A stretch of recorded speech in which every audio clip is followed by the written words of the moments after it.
Genesis chapter 47. So Joseph went and told Pharaoh, "My father and my brothers, with their flocks and herds and all they own, have come from the land of Canaan and are now in Goshen." And he chose 5 of his brothers and presented them before Pharaoh. "What is your occupation?" Pharaoh asked Joseph's brothers. "Your servants are shepherds," they replied, "both we and our fathers." Then they said to Pharaoh, "We have come to live in the land for a time, because there is no pasture for the flocks of your servants, since the famine in the land of Canaan has been severe.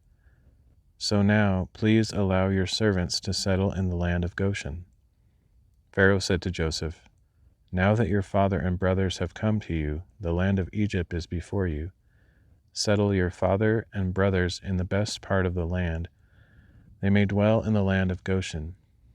And if you know of any talented men among them, put them in charge of my own livestock." Then Joseph brought in his father Jacob and presented him before Pharaoh, and Jacob blessed Pharaoh. "How many years have you lived?" Pharaoh asked. "My travels have lasted 130 years, Jacob replied. "My years have been few and hard, and they have not matched the years of the travels of my fathers." Then Jacob blessed Pharaoh and departed from his presence. So Joseph settled his father and brothers in the land of Egypt, and gave them property in the best part of the land, the district of Ramses, as Pharaoh had commanded. Joseph also provided his father and brothers and all his father's household with food for their families.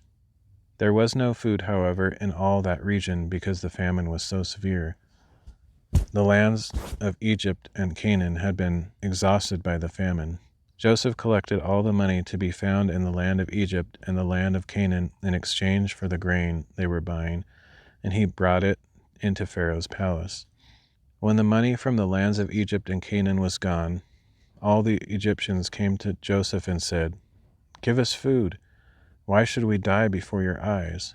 For our funds have run out." "Then bring me your livestock," said Joseph. "Since the money is gone, I will sell you food in exchange for your livestock."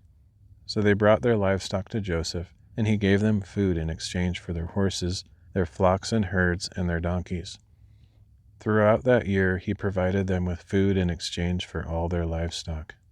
When that year was over, they came to him the second year and said, "We cannot hide from our lord that our money is gone and all our livestock belongs to you. There is nothing left for our lord except our bodies and our land. Why should we perish before your eyes, we and our land as well? Purchase us and our land in exchange for food. Then we, along with our land, will be slaves to Pharaoh. Give us seed that we may live and not die, and that the land may not become desolate."